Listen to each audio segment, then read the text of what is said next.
Hey guys, it's Melissa. In this video, we are going to talk about printing all white DTF designs. So I am using my xTool Apparel Printer, and what I am going to do is actually print a all white design for the front of a bright red sweatshirt. So to set this up in Silhouette Studio, what I do is I have my design. This is the full design, and it literally just has a solid color white. So this would be transparent. Let me give you a line color so you can just see, and I'm also going to change the transparency.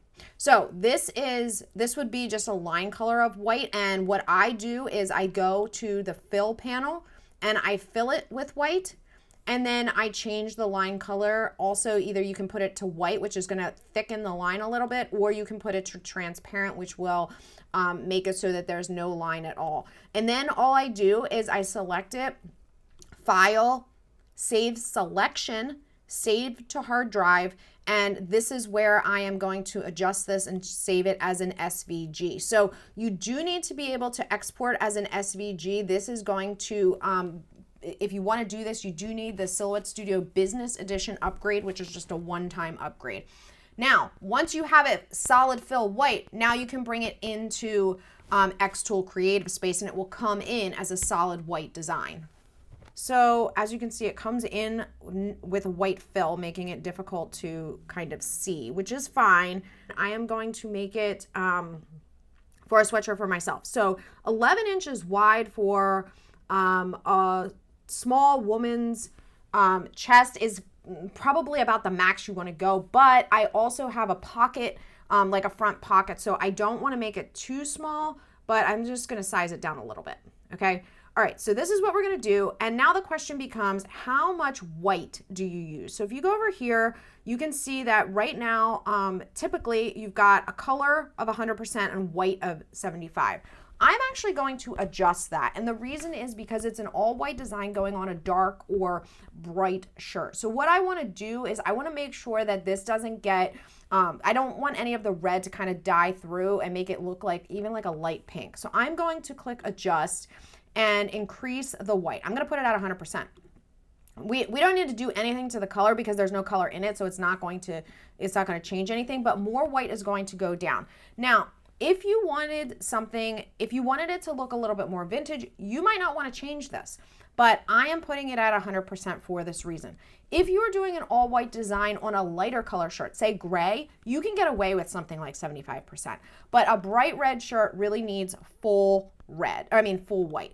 Okay, and that's literally it. So now I'm just going to click print, and it is going to send to my printer. Okay, the printing is going to begin, and it may look like it's not doing anything. If you look at the far right side of your film though, you've got the color strip there. So that is important. It's just to make sure that all of the colors are printing correctly. So that is going to print first, and then just like you would if you had a full color design that then had white on the back, the white will print basically with the second pass. So because we only have white, it's only printing one pass of white. So the first pass made it look like nothing was happening except that it was printing that color strip on the right side. So this is going to print. This only took about 2 minutes to print the entire design, and then it's going to go through the powder, and then it will drop down into the heater. It takes about 10 minutes in the heater, and it will come out the bottom. Now, while it is going through that process, make sure that your heat press is heated up to about 306 to 308 degrees. I do for 12 seconds.